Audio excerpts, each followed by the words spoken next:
ಸಲುವಾಗಿ ಪಂಡ್ರಾಪುರಕ್ಕೆ ಪಾದಯಾತ್ರಾ ತೆಗೆದಾಗ ಶಂಕರ ಪರಮಾತ್ಮ, ಪಾರ್ವತಿ, ಗಣಪತಿ, ನಂದಿ ಇವ್ರೆಲ್ಲರೂ ಪಂಡ್ರಾಪುರಕ್ಕೆ ಬಂದಾಗ ರೈಲ್ವೆ ಸ್ಟೇಷನ್ ಬಂತ್ರಿ. ನೀವು ಮತ್ತ ಅವಾಗ ಎಲ್ ರೈಲ್ವೆ ಸ್ಟೇಷನ್ ಇತ್ತಂತ ಕೇಳಿರಿ. ಅಂದ್ರೆ ನಿಮಗೆ ಅದು ಡಯಾಗ್ರಾಮ್ ಕೊಟ್ಟಾಗ ಮಹತ್ವ ಗುರ್ತಾಗ್ತದೆ. ಭಗವಂತ ಬಂದಾಗ ಸೀಮಾಂತರ ಅಂತಾರ. ಆಗಿನ ಕಾಲದೊಳಗೆ ಪಂಡ್ರಾಪುರ ಎಂಟ್ರೆನ್ಸ್ ಸೀಮಾಂತರ ಅಂತ. ಸೀಮಾಂತರಕ್ಕೆ ಬಂದಾಗ ಅಲ್ಲಿ ಕೋಟ್ಯಾಂತರ ಭಕ್ತರು ಪಂಡ್ರಾಪುರ್ಗೆ ಆ ಪಾಂಡುರಂಗನ ಭಕ್ತರನ್ನು ನೋಡಿ ಪಾರ್ವತಿ ಅಂತಾಳ, ದೇವ ನನಗೆ ಇಂಥ ಗದ್ದಲ್ದಾಗ ನೀ ಕಳ್ಕೊಂಡು ಹೋಗ್ಬಿಟ್ರೆ ನನಗೆ ನಡಿಯಕ್ ಆಗುದಿಲ್ಲ. ನೀವು ಅವಾಗ ಪಾರ್ವತಿ ದೇವಿನ ಅಂದನಂತ ತಿಳ್ಕೊಬೇಡ್ರಿ, ಈಗಿನ ಪಾರ್ವತಿನೂ ಅದೇ ಹೇಳ್ತಾ. ಇಷ್ಟ ಕಾಂಬಿನೇಷನ್ ಚೇಂಜ್ ಪಾರ್ವತಿ ದೇವಂದು ಈ ಗದ್ದಲ್ದೊಳಗ ಐ ಡೋಂಟ್ ಲೈಕ್ ವಾಕಿಂಗ್ ಅಂದ್ಬಿಟ್ಟು ನನಗೆ ನಡೆಯಕ್ ಆಗುದಿಲ್ಲ ದೇವ, ನಾನು ಇಲ್ಲೇ ಸ್ಟೇ ಮಾಡ್ತೀನಿ ಅಂದು. ಈಗಾದ್ರೂ ಪಂಡ್ರಾಪುರದ ರೈಲ್ವೆ ಸ್ಟೇಷನ್ ದಾಟಿ ಮುಂದೆ ಬಂದಾಗ ಒಂದು ಪಾರ್ವತಾ ದೇವಿ ಮಂದಿರ ಅದ.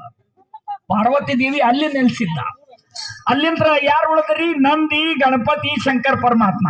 ಇವ್ರು ಮೂರು ಎಲ್ಲಿ ಬಂದ್ರ ಅಂತ ಕೇಳಿದ್ರೆ ಚಂದ್ರಭಾಗಾ ನದಿಗೆ ಸ್ನಾನಕ್ಕೆ ಬಂದ್ರು. ಸ್ನಾನಕ್ಕೆ ಬರ್ಬೇಕಾದ್ರೆ ಕೋಟ್ಯಾಂತರ ಭಕ್ತರ ಕಾಲಿ ಇಡಾಕ್ ಜಾಗ ಇಲ್ಲ ಚಂದ್ರಭಾಗಾ ನದಿ ಒಳಗೆ.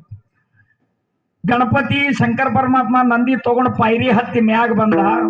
ನಂದಿ ಅಂದ, ದೇವ ಈ ಮಂದಿ ಒಳಗೆ ನನ್ ದೊಡ್ಡ ದೊಡ್ಡ ಕೋಡ್ ತಗೊಂಡು ಹೋಗ್ಬಿಟ್ಟೆ ಅಂದ್ರ ಇವ್ರು ಎಲ್ಲಾರು ನನಗೆ ಹಾಕ್ಯಾಕ ಹಣಿತಾರ. ನೀ ನನಗೆ ಹಣಿಸ್ಬೇಕಂತ ಕಾಶಿಯಿಂದ ಇಲ್ಲಿ ಕರ್ಕೊಂಡು ಬಂದೇನು? ನನಗ್ ಬ್ಯಾಡಪ್ಪ, ನಡಕ್ ಬಿಡಾಕ್ ಹೋಗ್ಬೇಡ. ನೋಡಾಕ್ ಬಿಳೆ ಟೋಪ್ಕಿ ಅದಾವು, ಯಾವಾಗ ಸಿಟ್ಟಿಗೆ ಬಂದಾಗ ಕೆಂಪಗಾಗ್ತಾವ, ಹೇಳಾಕ್ ಬರುದಿಲ್ಲ ಅಂತ. ವಾರ್ಕರಿ ಅಂದ್ರೇನು ಸಾಮಾನ್ಯ ಅಲ್ಲ. ತ್ರೇತಾಯುಗದೊಳಗೆ ರಾಮನ ಕೊಟ್ಟು ನಿಂತ ಕಪಿಯರಾಗಿ ನಾವು ಸೈನ್ಯವನ್ನ ಕಟ್ಟವು. ಆಗಿನ ಕಾಲದೊಳಗ ನಂದಿ ಅಂದ, ಈ ಭಗವಂತನ ಮೇರು ದ್ವಾರಕ್ಕೆ ಹೋಗ್ಬೇಕಾದ್ರೆ ಹನುಮಪ್ಪನ ಗುಡಿ ಐತ್ರಿ ಅಲ್ಲಿ. ದೇವ ಈ ಹನುಮಪ್ಪನ ಮುಂದ ಕುಂದಿರ್ತೀನಂತ. ಈಗಾದ್ರೂ ನೀವು ಪಂಡ್ರಾಪುರಕ್ಕೆ ಹೋಗಿ ನೋಡ್ರಿ, ಶಿವನ ಮುಂದ ನಂದಿ ಇದ್ದಿದ್ ನೋಡ್ರಿ ನೀವು. ಅಲ್ಲಿ ಭಗವಂತ ನಂದಿಯನ್ನ ಬಿಟ್ಟಿದ್, ಈಗಾದ್ರೂ ಹನುಮಪ್ಪನ ಗುಡಿ ಮುಂದೆ ನಂದಿ ಕುಂತದ.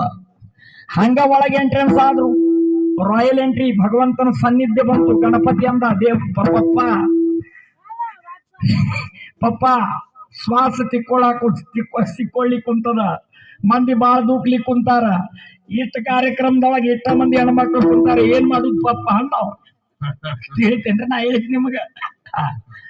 ಮಂದಿ ಸೀರಿಯಲ್ ನೋಡಕ್ ಕುಂದಿರ್ತಾರ, ಭಗವಂತನ ಸಾನ್ನಿಧ್ಯದೊಳಗೆ ಕುಂದ್ರಾಕ್ ಒಲ್ಲೆ ಇರ್ಲಿ, ಚರ್ಚೆ ಮಾಡೋದು ಬೇಡ, ಟೈಮಿಂಗ್ ಶಾರ್ಟೇಜ್ ಅದ.